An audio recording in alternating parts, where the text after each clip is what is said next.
Welcome back, everyone. Oh, wait, hold on. It started the recording, but I still have attendees on hold. Oh, my bad. I didn't hit start broadcast. Once again, sorry about that. Start broadcast in 3, 2, 1.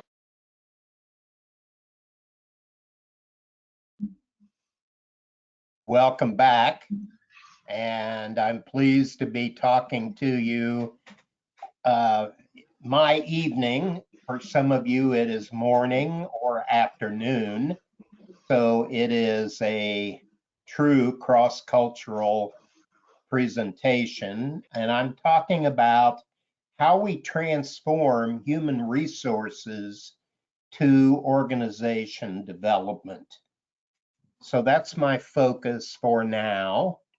And I'm going to launch right into this because, as is typical in my presentations, I over prepare. And so I end up with more slides than any human being could possibly get through in an hour. And we have about an hour and 10 minutes or thereabouts for this presentation. So again, the talk is about transforming HR to OD. So I like to begin immediately with a poll. And so I'll invite you to participate in the poll. And I will invite Liz or Sunny to activate the poll.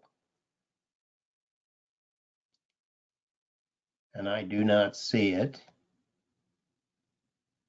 Not sure if you are.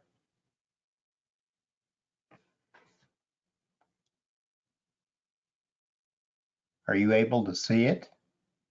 Yes, the poll is active right now, and we are collecting responses right now. We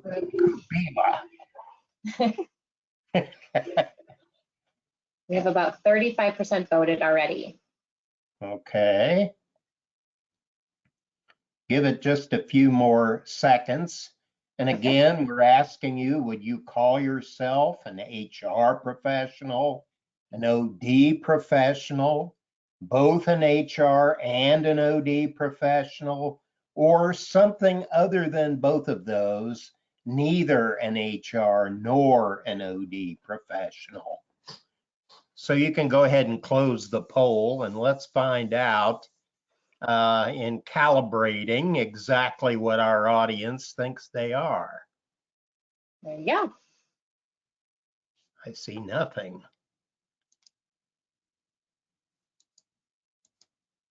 Still see nothing. Okay, well, I'm going to read it to you. So we have an 8% of an HR professional. We have 42% that identify as an OD professional. Okay. And we have 8% who are identifying as both HR and OD professional.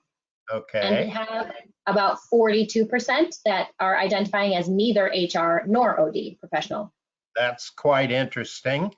I'm not quite sure what to make of that fourth category, but what we really wanted to know here is a lot of people begin their OD career somehow related to HR, and then they gradually move into OD over time.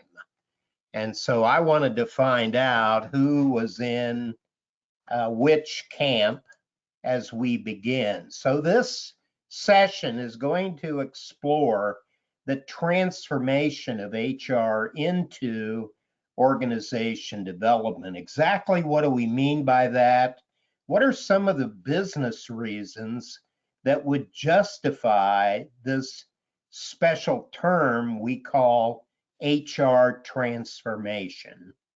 An HR transformation will be defined a bit later, but why is this happening and how can it happen? That's our task to talk about in this hour. And like any good trainer, I have targets to achieve in my 1 hour talk, and we call those objectives. Here they are. I want to define what we mean by HR and OD, talk about the business reasons why HR is changing and transforming. Review why some observers of the business scene believe that HR is turning into OD, and summarize some of the common steps or approaches to HR transformation. An HR transformation, as you will see, can itself be a change effort, an OD intervention, where we literally transform the HR function. An HR function can refer to either the HR department or the way the business manages people. And that's a broader view of HR transformation. So every time I give a talk, people insist on an agenda. I guess they're used to business meetings where there's always an agenda. Here's my agenda for this 1 hour. I have the introduction. We're in that right now. In part 2, we'll define some terms and talk about why a change needs to occur in the HR area. Part 3, we'll talk about how do we transform HR into OD, and then we'll give you an opportunity for a summary and some final questions and answers. Of course, I mentioned when I was in the plenary session that I have published many books on HR, OD, and related topics. Some of these, my esteemed colleague Roland Sullivan will recognize. The book on the left is Practicing OD, that he and I have partnered on for over 4 editions of that book. The book in the middle, Organization Development and Practice, Roland and I worked with Jackie Stavros and John Vogelsang to edit. And then I've published many other books in OD, as well as many books in the HR field. And note the book at the upper right, Human Resource Transformation. That particular book is about how we change human resources. So that's our topic for this evening, my evening. And I worked with Roland Sullivan to do a whole book series with John Wiley on organization development. Here are the covers of some of the books that were produced in that book series. My most recent book, which is just out yesterday, that's how new this book is, and it took 3 years to produce, Virtual Coaching to Improve Group Relationships. And you might say, wow, that seems topical given the work from home movement that we've all been forced to participate in due to the virus. Notice the subtitle of this book is Process Consultation Reimagined. I mentioned in the plenary that the media is the message, and when we start to transform the workplace by moving our work from face-to-face settings to virtual environments, we totally change the way people interact with each other to achieve results. And that means we have to change the group dynamics and group relationships.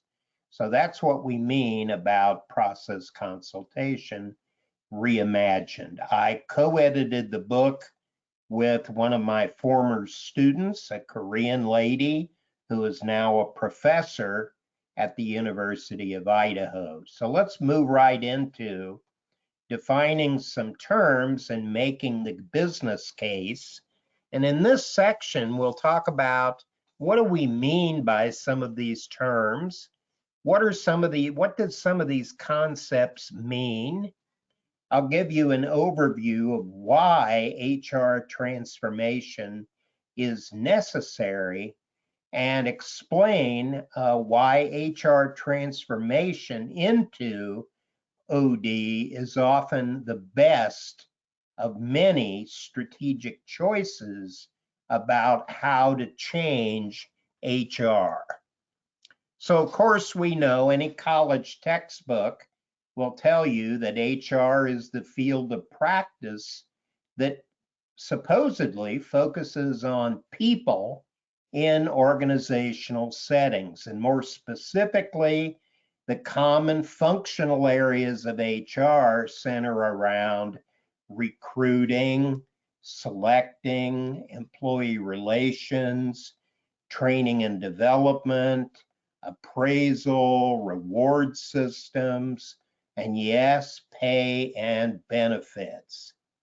And we generally think of OD as the field of practice that focuses on facilitating change. Those of you who were in the plenary session will remember what Matt Minahan said, and it's something that I struggle with my students at the master's and PhD level endlessly. They have great trouble making the leap from the consultant who functions from the medical model, where the consultant is supposed to diagnose the problem and then recommend the medicine, like a medical doctor, to cure the illness. And that is such an ingrained view that it is very difficult for doctoral students and many people to see that OD is not about playing medical doctor. In fact, if we would compare OD to anything, it is much more like clinical psychology, where the psychologist helps the client surface their own problems, their own solutions, their own action plans to solve their problems, their own methods of evaluating results. So OD is all about facilitating change, and that is enormously difficult for people to understand, because this expert view that managers expect the consultant to take. In my experience, many managers have never heard of an OD consultant who basically believes that the best expert in any organization are the people in the organization. And their big problem is they don't agree among themselves on what the problem is, what the solution should be, how to implement the solution, and how to evaluate their results. And they expect the consultant to do everything, and then they blame the consultant when things go wrong. So we have to be careful about that mentality. So over the years, there have been many calls for human resources to be reinvented or be re-engineered, and there are many reasons why.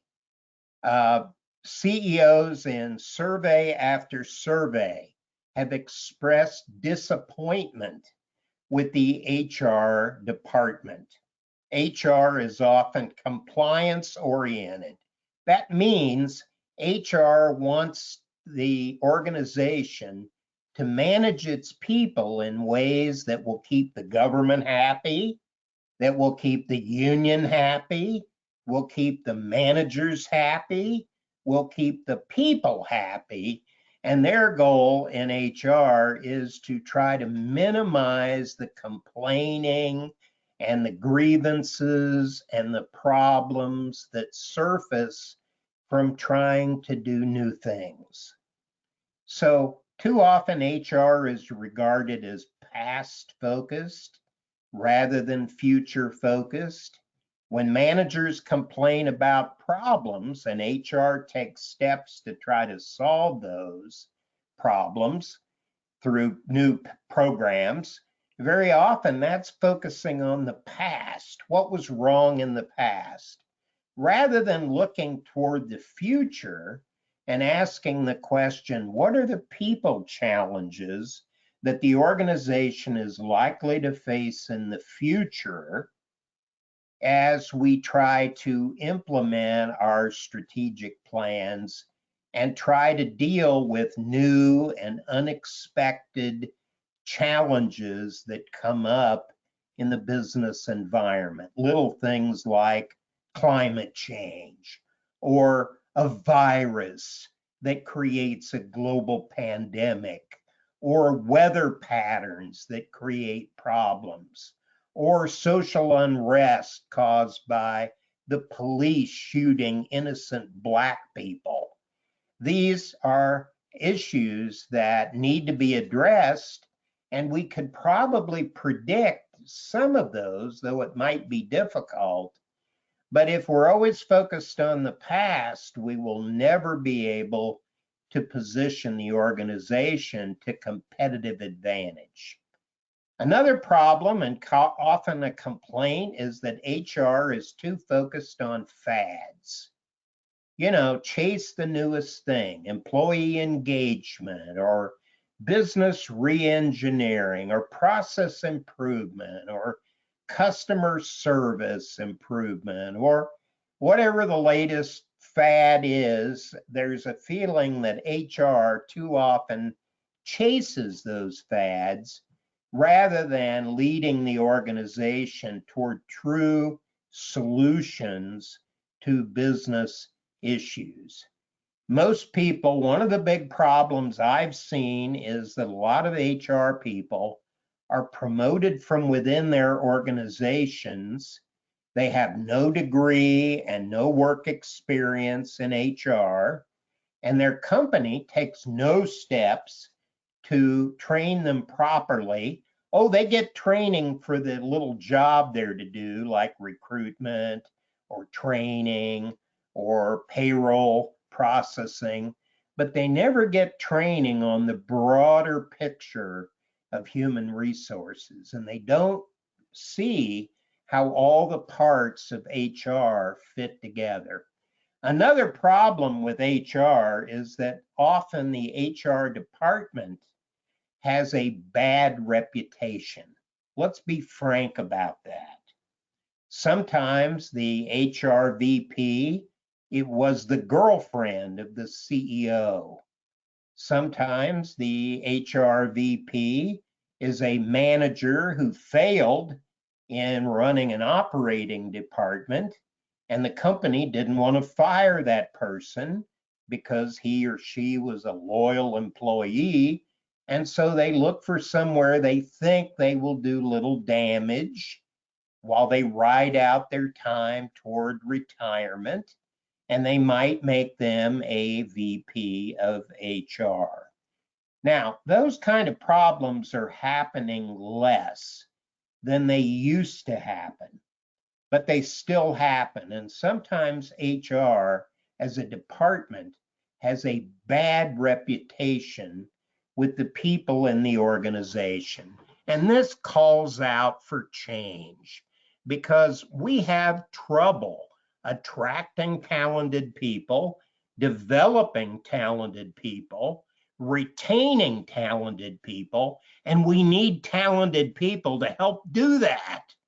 And that's what we expect of HR, not people who have a problem with reputation. So we know traditionally HR is functionally focused on such areas as recruiting people, learning and development, employee relations, compensation, and benefits. And I would warn you that that can sometimes be a problem. When I teach HR at the postgraduate level, what I do is I assign my students to read an entire college textbook on HR before the first class. And then when they come to the first class, I give them a difficult test over the whole book. And when they're all finished with the test, I pull out a wastebasket. I hold up the leading college textbook in human resources, and I say to them, you need to know the basics of HR. And I throw the textbook in the trash can. And I say, but if that's all you do, you will be fired, and you should be fired today because companies expect better results than just doing what everyone else does. And so the point there is we have to reinvent HR and stop thinking of it like the college textbooks tell us HR exists. And typically, the HR function is cast into many roles. You know, in our plenary session, Phyllis talked about the role she plays, and Matt Minahan talked about some of the roles he plays. Roles are come with expectations of behavior. You know, to my daughter and my son, I'm a father. That brings with it certain expectations of what I will do in my role. And to my wife, I'm a husband. That role brings with it certain expectations. Well, HR has some traditional role expectations. Unfortunately, not all of them are good. One of them is HR is expected to be a bureaucrat, file forms, keep track of the records of our employees. That's a bureaucratic requirement. Or play policeman. Managers don't want to be the bad guys, so they would love for HR to do the employee discipline and the firing and the downsizing of workers. Play policeman. We know what the police do. They wait until somebody speeds by in their car, and then the police chase you to give you a ticket. And in some countries, to get a bribe. And so policemen are people who catch people doing something wrong. And there are many managers that think that's the role HR should play. Contract killer. You know, when the mafia doesn't like someone, they put out a contract to have them killed. Well, sometimes CEOs don't want to be the bad guys, and they will ask the VP of HR to lead the downsizing effort or fire an executive. Rather than the president or CEO to do that, they want the HR VP to do that. That's playing the role of contract killer. And of course, that gives a bad impression to other people in the company about what HR is all about. But on a more positive note, sometimes HR plays the role of consultant, offer facilitation or advice to managers, try to help them with their problems, or a facilitator to draw out new ideas. So, you know, some of the options to deal with HR over time is to deal with overcoming these traditional problems with HR. And we've got to come up with ways to do a better job of helping the organization prepare to deal with the increasing number of strange changes that we have started to experience in recent years. I mean, the term black swan event, maybe you've not heard of that, maybe you have, but basically a black swan event means that something simple seems to occur and people don't think it's a big deal, but it keeps getting worse and worse, and pretty soon it has global implications. The global pandemic is an example of that. It started out as a small outbreak in Wuhan, China, and suddenly it had grown to global proportions and threatened the global economy. And so we've got to be prepared in HR to deal with those kind of issues, but traditional HR is not very well equipped to deal with these large scale, unexpected changes that come along. And we all know what happened as a result of the virus. This whole work from home movement has occurred, and that was starting to progress. There was a movement afoot, at least in the US, for people to do more work from home. The statistic is that 56% of all US jobs could be done from home, and only 26% actually have to involve hands-on involvement in a work setting. So 56% of the entire US workforce could work from home. And so that trend was already underway. It was starting to happen, and the virus and its after effects simply sped it up. But it had a dramatic effect on the nature of organization relations with people and the kind of expectations we have about corporate culture, about the way we work together, about how technology influences the work we do. And suddenly HR is right in the middle of dealing with that, as well as the health and safety issues that came along with the virus and the pandemic. So we also expect HR to take the lead in doing things like measuring people and dealing with social justice, dealing with climate change, and other major drivers of organizational change. So when we start talking about how do we relate OD and HR, one way to think of it is OD could be part of HR. We could have an OD department within the HR department, or we could have a HR department and an OD department that are co-equal. We have a VP of HR and a VP of OD, and they're equal and they both report to the CEO.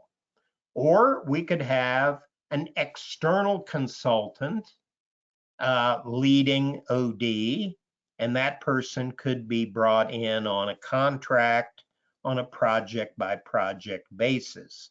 So we have internal consultants who could be in two places, either inside HR or co-equal to HR, or we could bring OD people in from outside the organization. So how do we position OD relative to HR is a big question.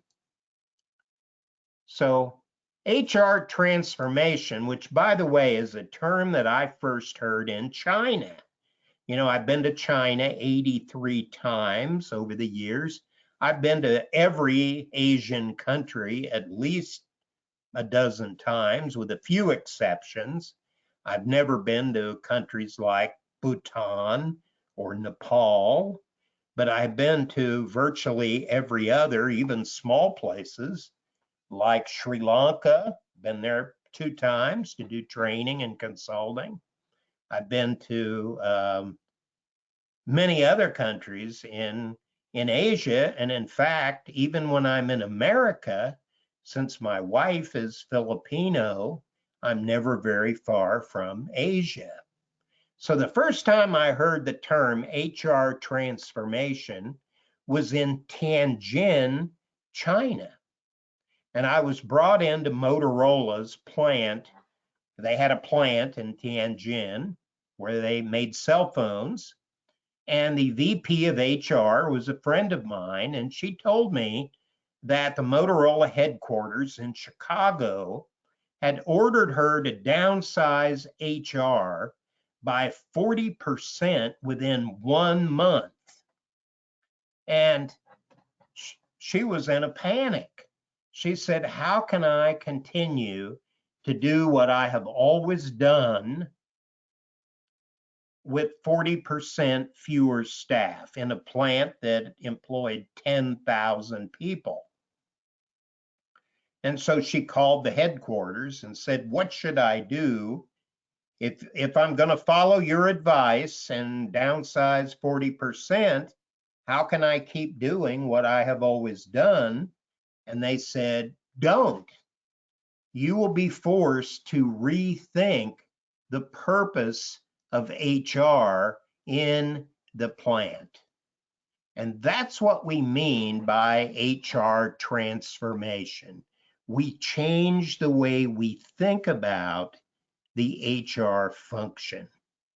And that's very significant because one of our options could be to convert HR to OD. So often HR transformation is associated with a series of predictable steps. So let's stop here a moment and you get to play with the technology, which I emphasized in the plenary session is a critical way for people to interact these days.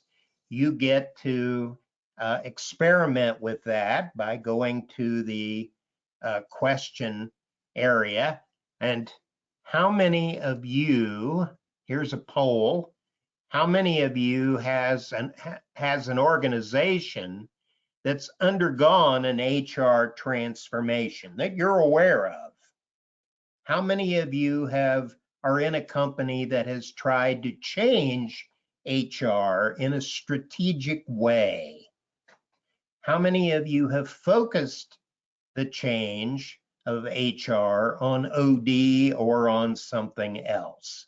Let me give you a moment. I'm not able to see the slides, but the helper is running the poll. So she will tell me when it has launched. It has been launched. We are at about 25% voted right now.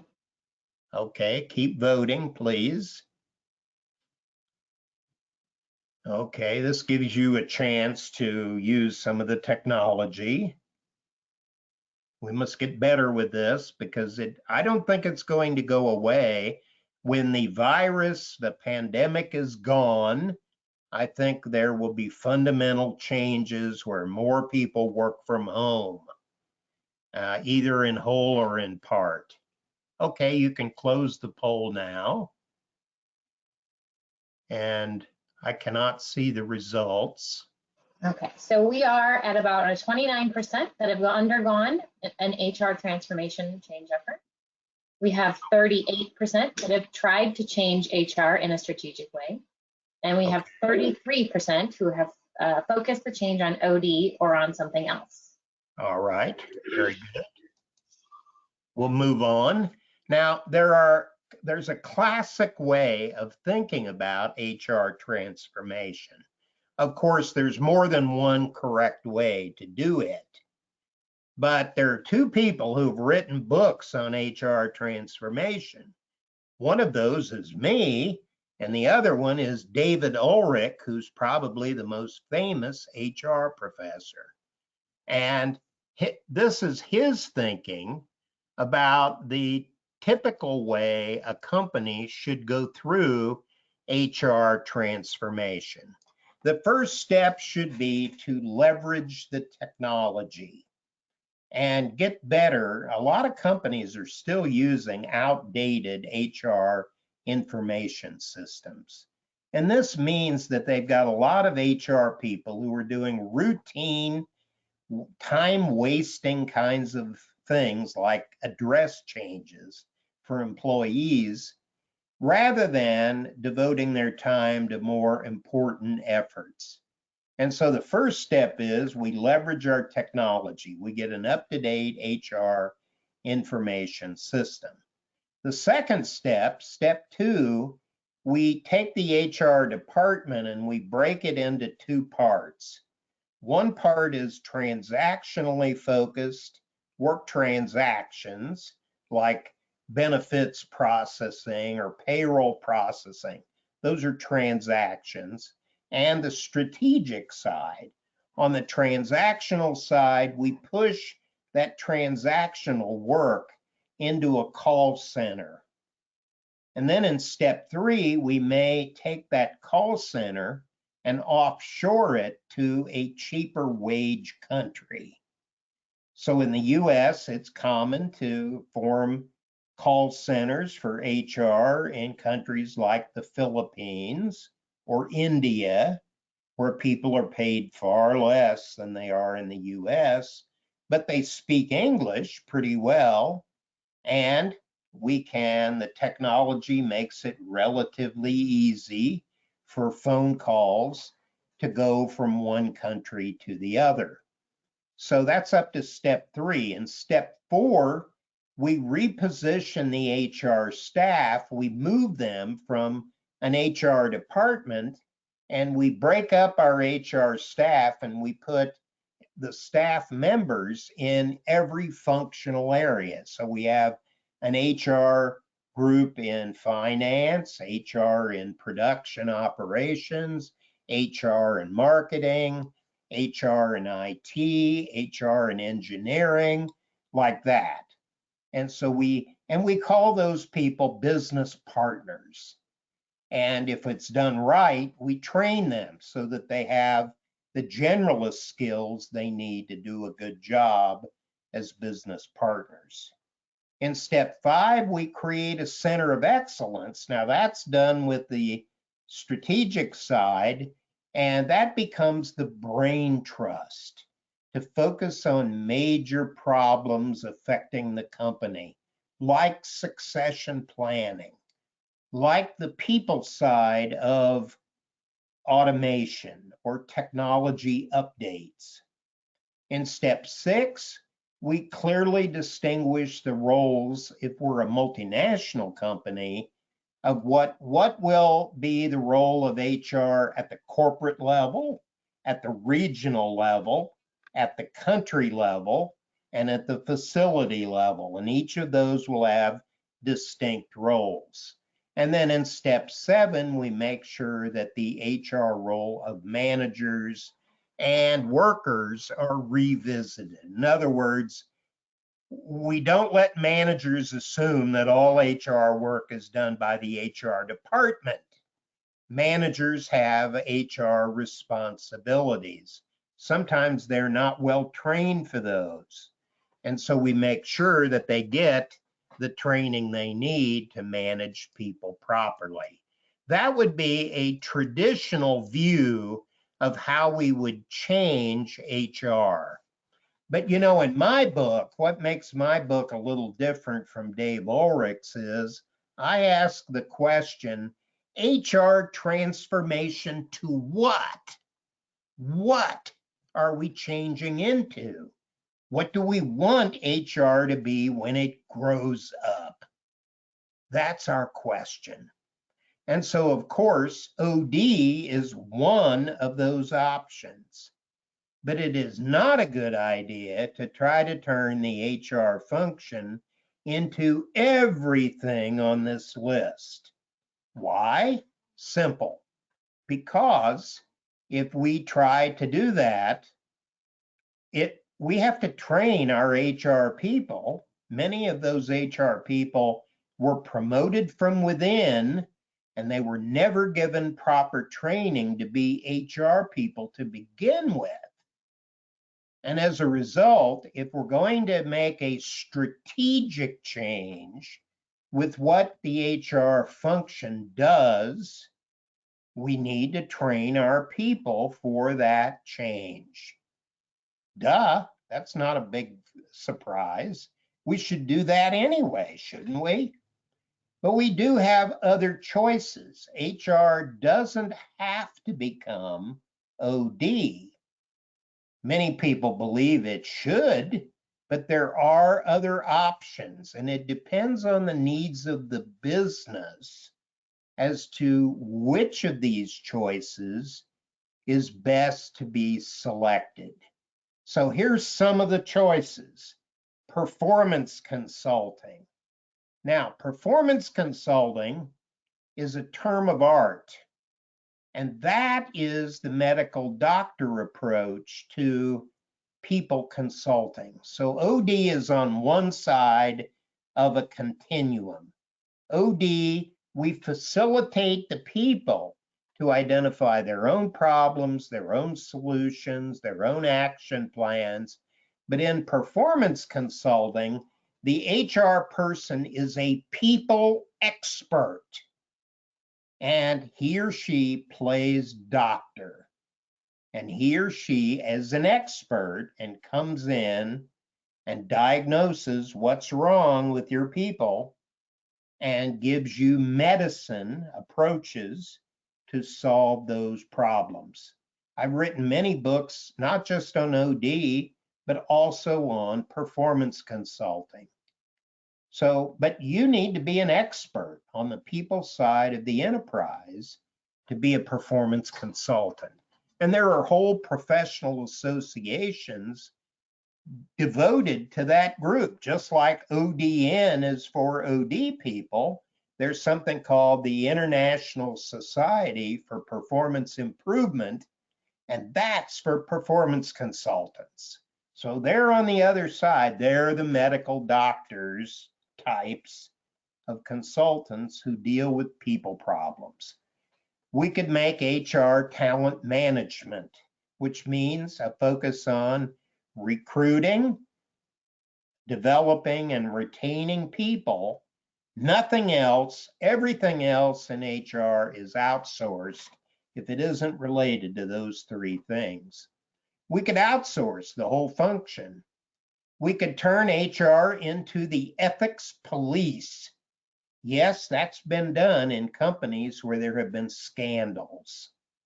So we turn HR into the compliance department, and they investigate crimes and violations of company policy, and they fire people. I had a student who was the chief of ethics for Caterpillar China. And when she walked into a room, people were scared because she had the authority to fire the CEO. And so the ethics police can be a group, a community developer. So we work with the community. Matt Minahan mentioned that in the plenary, that he's done some work on that. HR could focus on the community connections between HR and the company. An engine for innovation and creativity. We know that the future of the world economy is innovation. So HR can become an agent, a change catalyst for innovation. We can make HR focused on climate change, a topic dear to Rollin Sullivan's heart.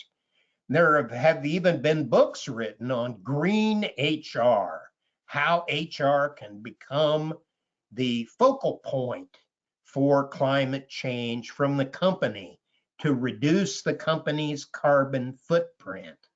Or HR can, as we've talked, become OD.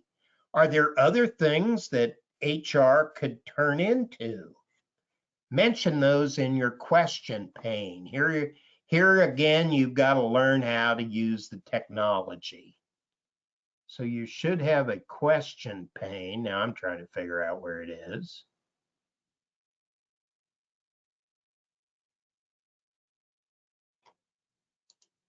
I see the chat pane.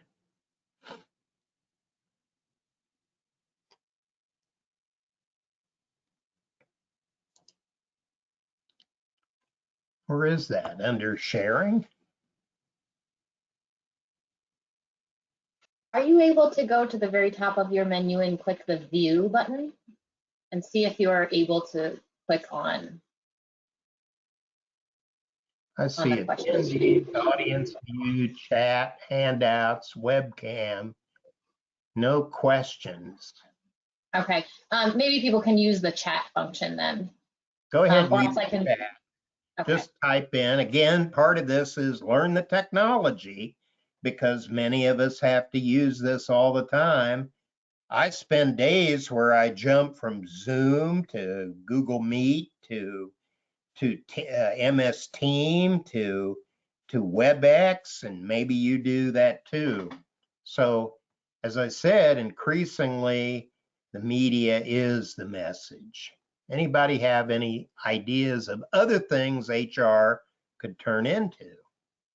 I don't see anything. People have typed in the chat box. Maybe you're still Right. struggling with the technology. I do see one that actually came into the question box. It says, can HR transform into strategy management for the organization? It could. It can be a strategy facilitator. In fact, I have a friend whose job title is VP of Strategic Planning and Learning. So they've taken her job and they've given her the facilitator role for strategic planning, and they've combined that with the learning and development function. Okay, whoop. Wow, that jumped all of a sudden. Okay, we'll move on. That jumped for some strange reason. So HR as a change agent, according to Dave Ulrich, I've already mentioned this, HR can play the role of change agent in organizational settings. And increasingly, we believe that HR and OD are headed toward convergence. And one of the main reasons for that is that you can get an MBA degree from a first-rate school like Harvard, and they will never give you a course in change management or OD or anything about managing people-related issues. You'll get a highly theoretical course in organizational behavior, and you'll learn how to deal with Maslow's hierarchy of needs. But you will not learn about force field analysis. You will not learn about Lewin's action research model. You will not hear about the appreciative inquiry model of David Cooperrider. You will not hear about the whole body of knowledge about how we can facilitate change in organizational settings. And as a result, OD brings a valuable additional feature to organizational life. And that's what we want. And what many organizations desperately need if they've become toxic workplaces where the average human being doesn't want to work there. And because the work culture is so bad. It's so abusive, it's so toxic, it is so negative. And this is why engagement levels of employees have been on a long-term global decline. So if we can make HR more like OD, and in fact transform HR into OD, then we're headed in a direction where the HR function can provide a true value added to the business. So that's the reason why Ulrich thinks that HR and OD are the best fit, that HR is gradually being changed into OD. So that's the basic logic of this. So we know that organizational leaders have to attract and keep good people, but sometimes they just don't know how to facilitate that change process and how to work with people to get the best results, to unleash their talent and to make people want to perform in the organizational setting. So Organizations are being challenged strategically and operationally, and there are many changes, as we well know, occurring with the nature of work. I mean, think about it. Who would have thought 2 years ago that so many people would be working from home? The nature of workplaces. There have been studies done, and it's been found that some of the people who are supposed to be working from home are actually working out of Starbucks or somewhere else because they can't work at home due to small children or elderly relatives or other people who make it difficult for them to concentrate on their work tasks from a location other than a work setting, like a central office.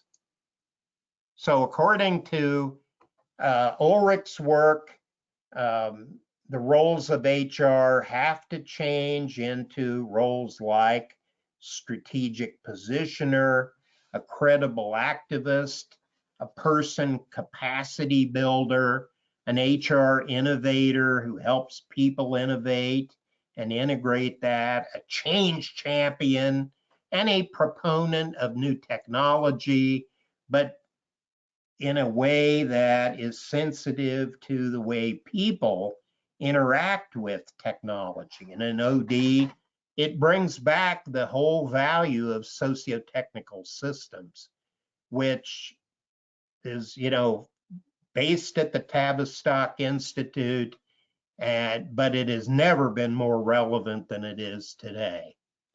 One definition of OD is a process of planned interventions that use behavioral and organizational science principles to change the system with a focus on effectiveness. Now, be careful. Not everybody who uses OD calls it OD. In the US military, if I ask people, where's your OD division? They'll tell me they don't have one. They've never heard of OD. And I'll say, well, how do you deal with the many problems that the US military has, like racial issues and sexual harassment and social justice questions and cross-cultural issues? They say, oh, we have an organizational effectiveness group.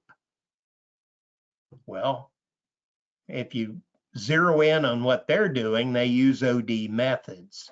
So call a rose a daisy, it's still a rose.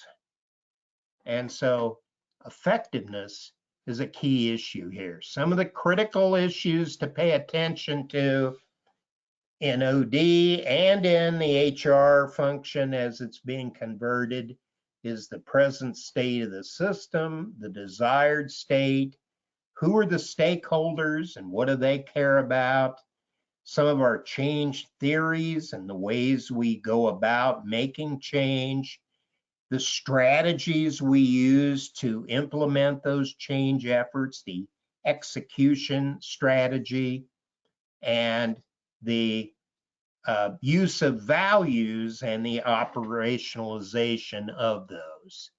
So some of the critical issues to pay attention to are the creation of the system. My friend Roland Sullivan is always talking about open systems and systems as being the key to OD. And that's something that they don't much teach in HR programs. And so there's an area for some improvement. So there are some key similarities and differences between HR and OD. Both HR and OD emphasize the human side of the enterprise. Both bring talent and well-being of people into organizational planning. For some of the differences, and you'll notice the yin yang here, and it's important. I've given talks on the fact that HR is, as a function, is often divided between two parts, the yin and the yang. One part focuses on risk aversion, avoid risk, focus on legal compliance, focus on collective bargaining agreements to stay out of trouble. In fact, the whole goal of the defensive side of HR is stay out of trouble. They're very risk averse. The other half of HR is focused on the offensive side of trying to score goals and score points and build productivity, make the corporate culture better for human beings. Anything that raises the bar and makes the corporate culture better and more exciting and more engaging for people. So these two sides are always fighting with each other in HR. The yin and the yang are fighting. The problem is that in many organizations, the VP of HR job is a position that often the person in that job often gets fired. And they get fired because a lot of the HR people come up through compensation and benefits. And that is the classic defensive side of HR. People on the compensation and benefits side are all about saving money. They want to get productivity, but they don't want to pay for it because management wants to control expenses. And the other side is OD. And so it's all about growing people and helping the organization not necessarily comply with every rule, but push the bar to get a better environment for the people and for the productivity of the organization. So let me move on and talk about how do we transform HR into OD. So here we're talking about first, we have to build awareness of HR and OD among decision makers. It's been my experience that most managers are very used to the kind of HR department that they have right now. If the VP of HR in the company is one of those people who's little better than a waitress who goes in and fills the coffee cups of the senior executives in meetings, that does not lead to a view that HR can be a player in strategic thinking. And so often it is the company's own history with HR that shapes expectations about what HR can be capable of. And the minute you start to give senior executives a view that HR could be something different from what they have historically experienced, a light goes on. And suddenly they realize that there could be something different about how we could transform HR. And when they hear about OD, and even though OD has been around for many years, there are still many people who have never heard of it. And so we have to build awareness of the capabilities of how to change it. We can identify some of those key issues, work with our stakeholders, look at some of the changes in company policy, procedures. How do we make the changes? It's the process itself, how we go about those changes. And HR has to see examples of how this can be done in ways that are different from perhaps what they've experienced. How do most managers learn management? They learn it from role models.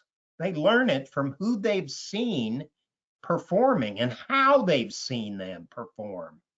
You know, that's what Gandhi was talking about when he said that you must be the change you wish to see in the world. He was talking about the key value of role modeling as a way of setting an example. And that's how people start to see that something could be different. That's what we've got to do with HR. If we want to move it into OD, we have to give examples and let management see it. You know, I told you I was in the corporate world, and I actually did that more than once. I worked with divisions where we did team building, where we did changes into self-directed work teams, where we implemented enterprise resource programs, where we implemented effective succession planning. And rather than talk about OD, I showed them what it was. And one of the managers told me that they should burn every management textbook in print. He said after he had seen me use OD in a big change effort, we facilitated that process with his division. He was shocked. He just got an MBA degree. He said, they didn't teach us this. He said, they need to burn every management textbook in print and start over. And he was talking about the value of OD. And that's what I'm talking about here. We can use that. So how many of your organizations have already transformed HR into OD? How many of you have already done it?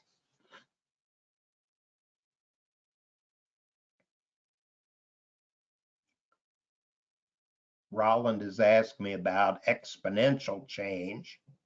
He's trying to lead me down the path of talking about whole systems, which is his favorite topic.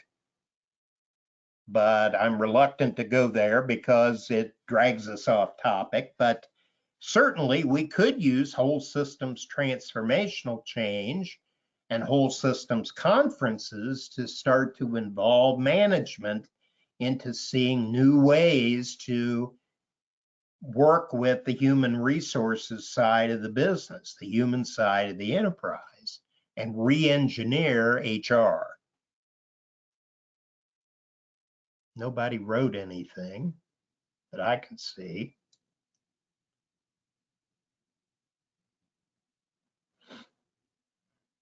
Yep, I'm not seeing anything.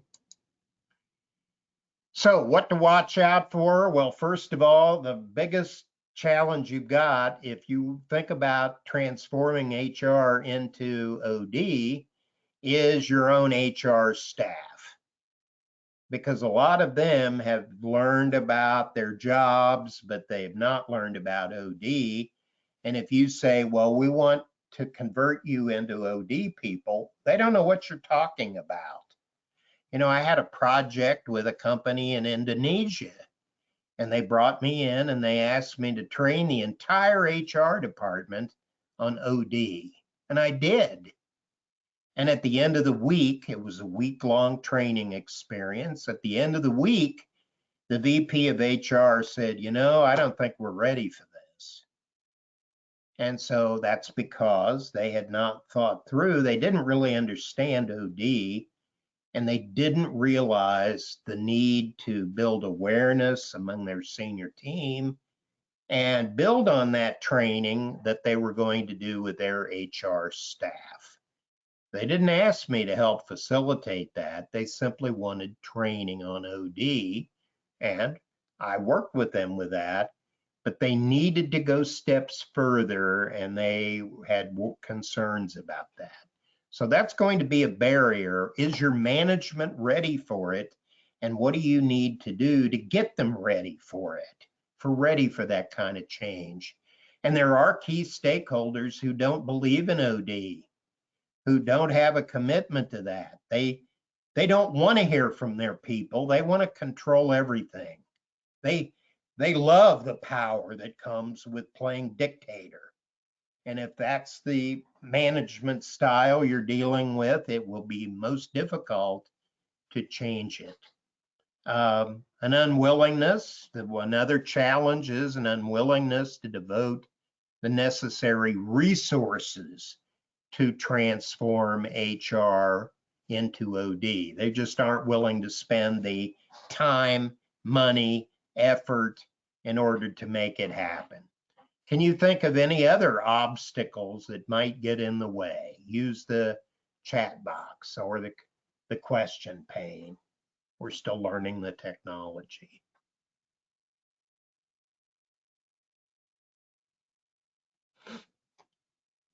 I see somebody entering something, but I can't see it.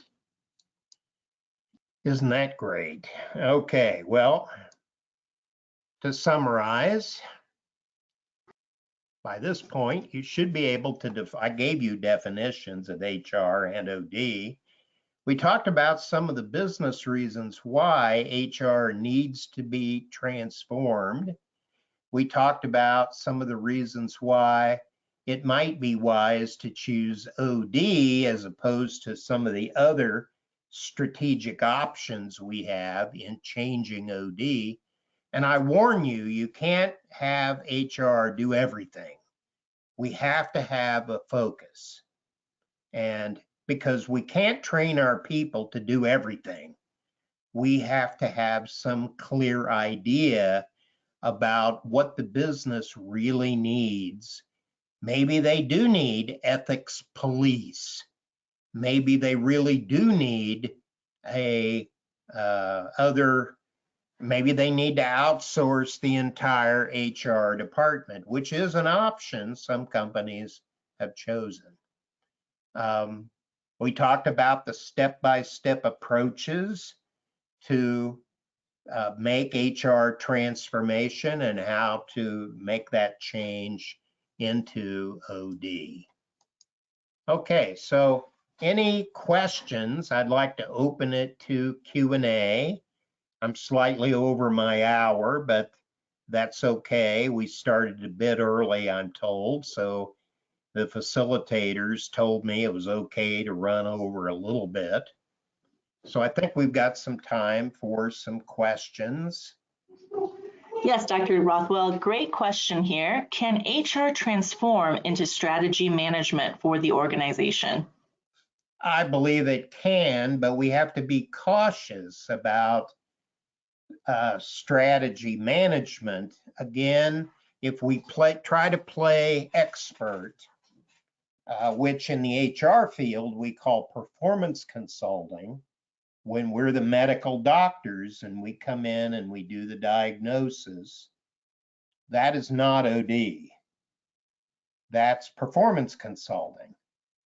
So we can do facilitated change with strategy. In fact, there's much research on using OD to facilitate strategic change in organizations. So yes, absolutely. But that's just one application. So yes, we can use OD methods for strategic management. Other questions? A great comment here that states the list of HR transformation to the what is excellent and really helpful in thinking about it from a cross-functional perspective. Yeah, I had a client and it was a large organization in China. I won't tell you who it was because you'd be shocked. If you're Chinese, you'd all know who it was. Remember, I've been to China 83 times. But this client said, well, we have a center of excellence that does everything on your list. They do strategic planning and performance consulting and ethics, and they listed everything. This was a state-owned company. I said, well, that's not a good thing because it's very unlikely that your HR people have had the training to facilitate all of those things. So you've got to bring things to a focus. You can't try to do everything and facilitate everything. We need a strategic focus for our HR function. So I see Dr. Lilu has asked me a question. what will be a reasonable time frame to transform HR to OD? That's a question I get a lot when I do training globally. People always ask me, how long does it take to make a strategic change? Well, we know the answer to that depends on a number of factors. The first factor is, how big is the organization? Second factor is, what's the quality of the HR staff that they are starting out with? Are these all PhDs in HR, or are these people who were promoted from within and never given proper training on HR? What's the readiness for change of the senior management?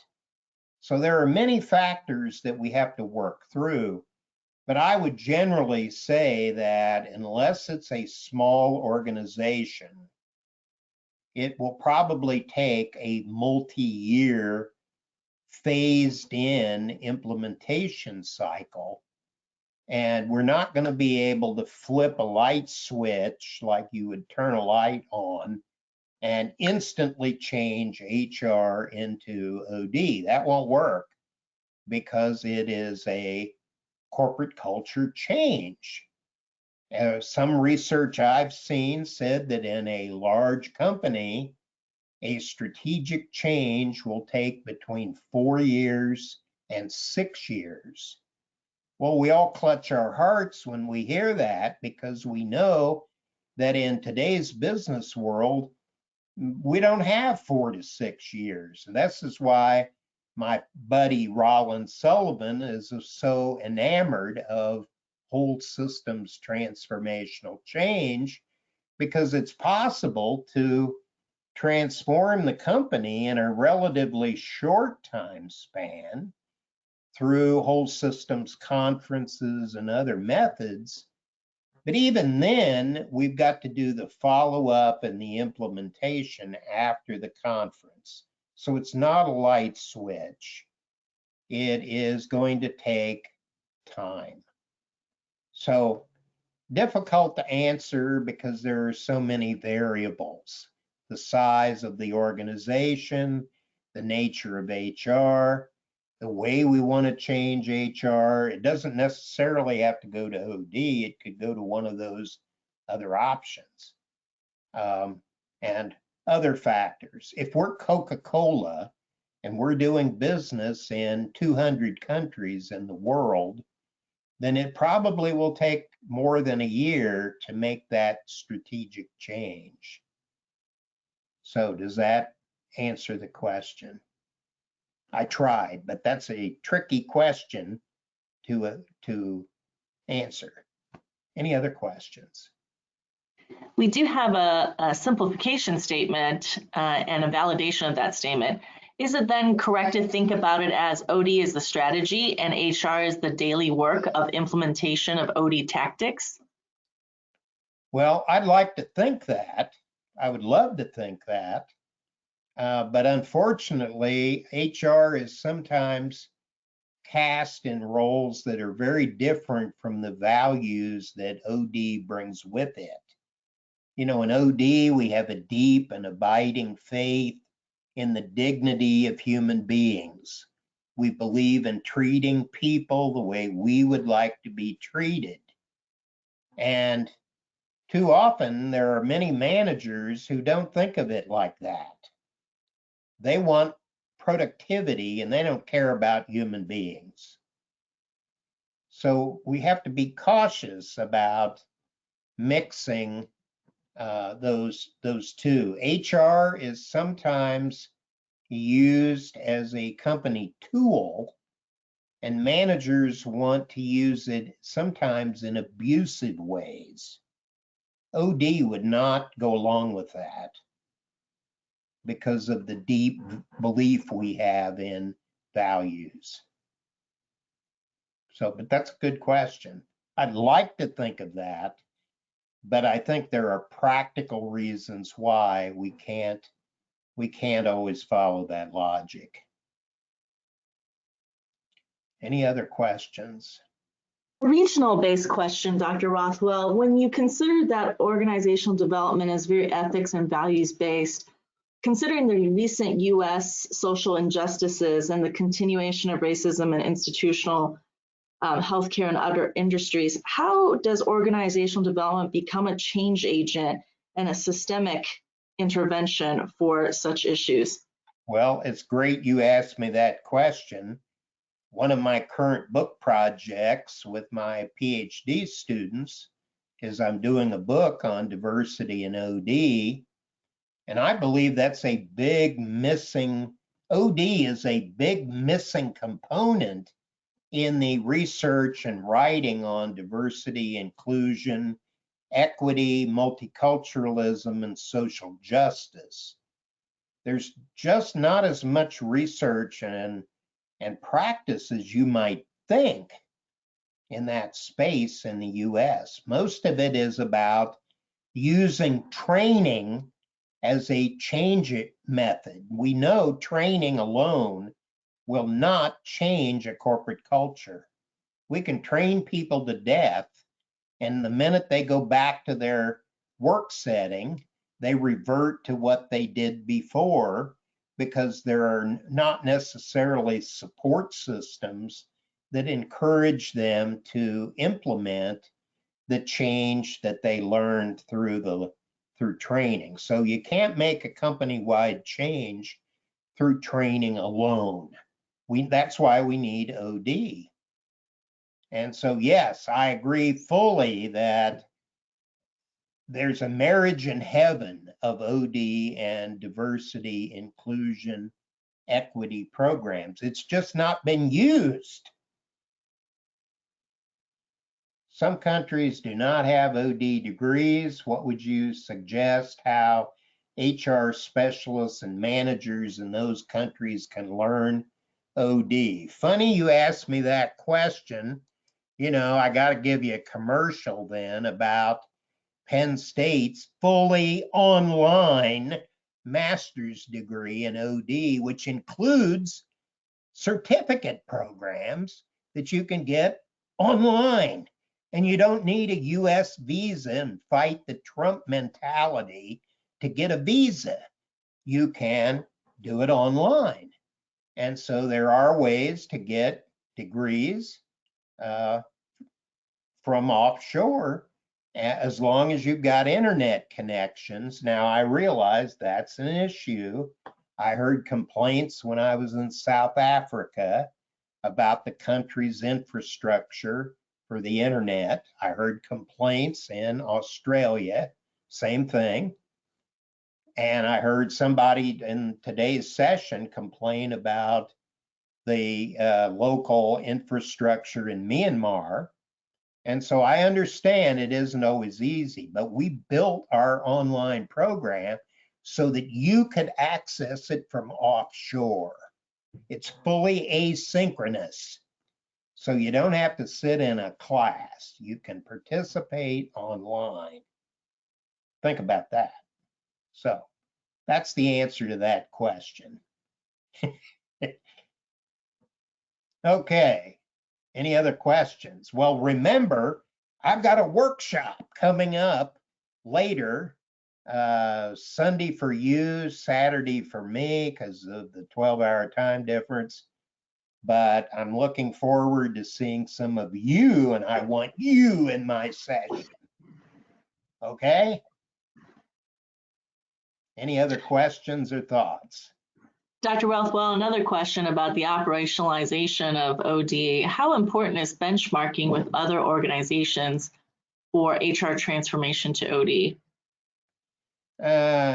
It's okay if it will give you a way to convince your senior leaders about the kind of budget and some of the ideas you might gain from those benchmarking efforts, but be careful about assuming that you can plug and play approaches that you gained from other organizations. Because remember, you've got your own corporate culture, you might have your own national culture, What might work in China may not necessarily work in the US. And that's just a general statement. I'd say the same thing about what works in China and the US might not work in Indonesia or Myanmar because of some differences. So benchmarking can give you ideas, and it may be convincing to your senior managers, but you cannot mindlessly use benchmarking results. You have to creatively apply the benchmarking, and you need the involvement of your key stakeholders in that process. So don't just rush out, do a benchmarking study, and then come back and expect to mindlessly implement that. That won't work.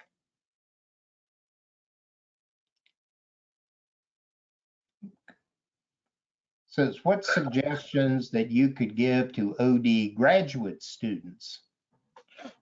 I would say that one of the big, I said this in the plenary session. If you didn't hear that session, I talked about the need for more focus on using what's called group decision support systems or collaborative software programs, and that the OD world needs to become more proficient in the many existing tools that technology provides.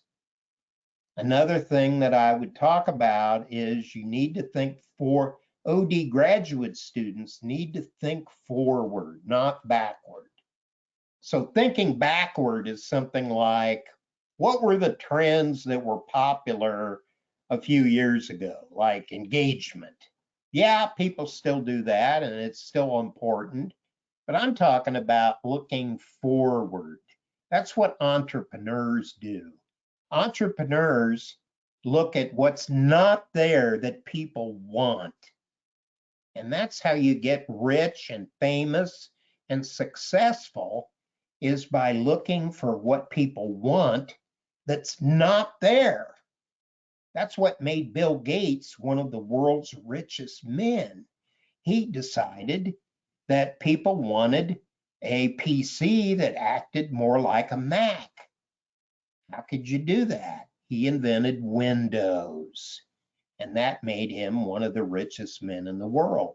He saw what was needed in IT, and he gave people what they wanted.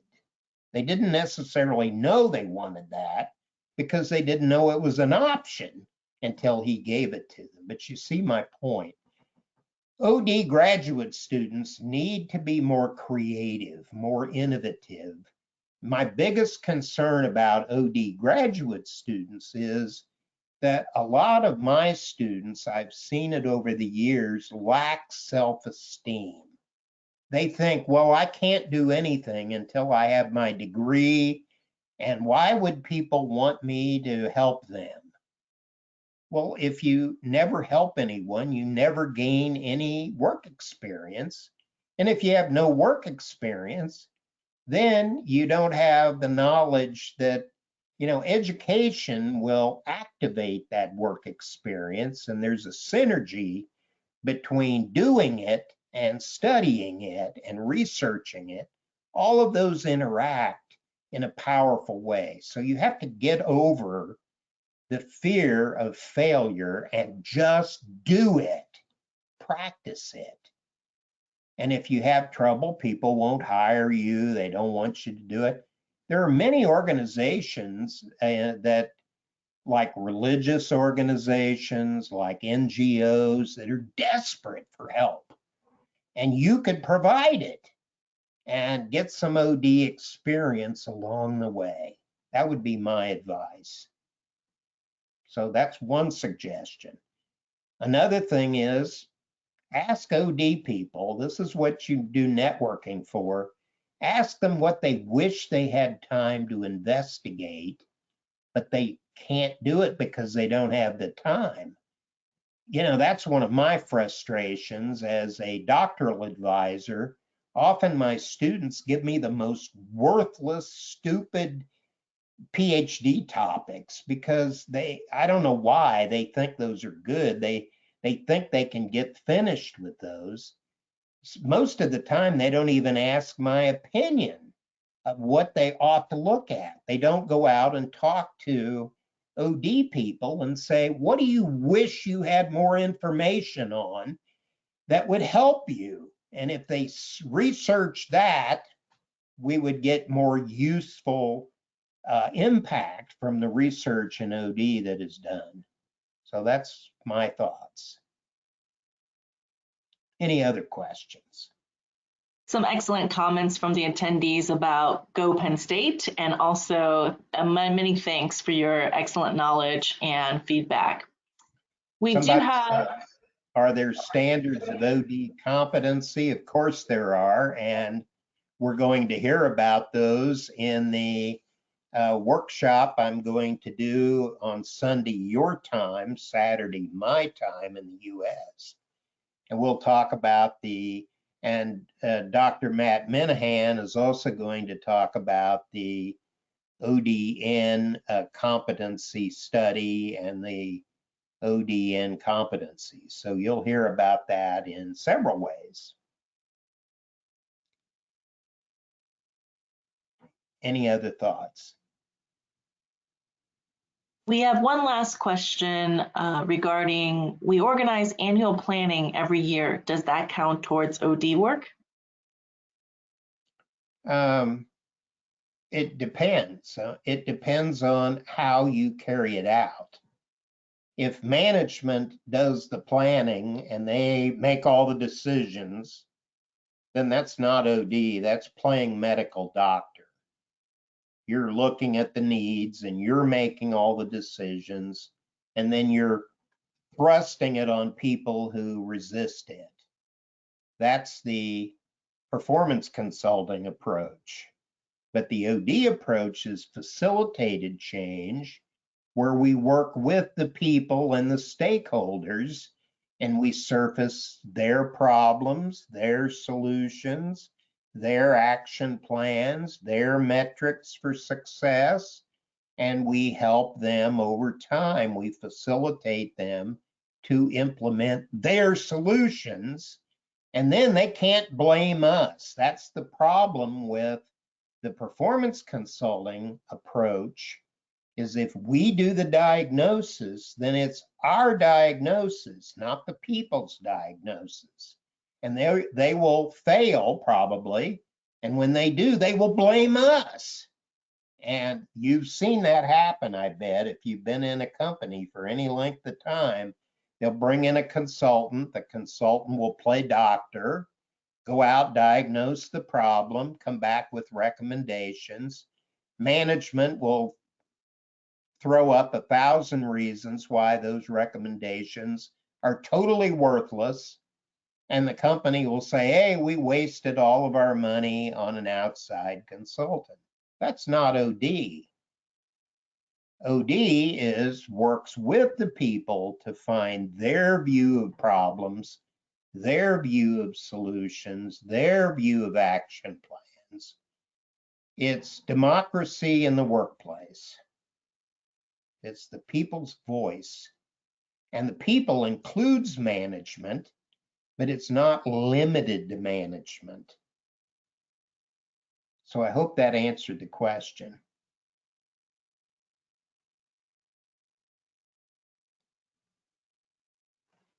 Yes, Dr. Rothwell, we do not have any more questions or comments. Well, thank you very much all for the patience you've shown, and you were a delightful group, and I hope I will see you for my 3-hour workshop coming up on Sunday in China and in Saturday in the US. Thank you, Dr. Rothwell. For all attendees, we are going to take a lunchtime break. We will be back at 2 o'clock local China time for the keynote plenary, Integrating Strategic HR Management OD in China with Suprince Ma. So again, we'll be back at 2 o'clock local China time. Okay, bye.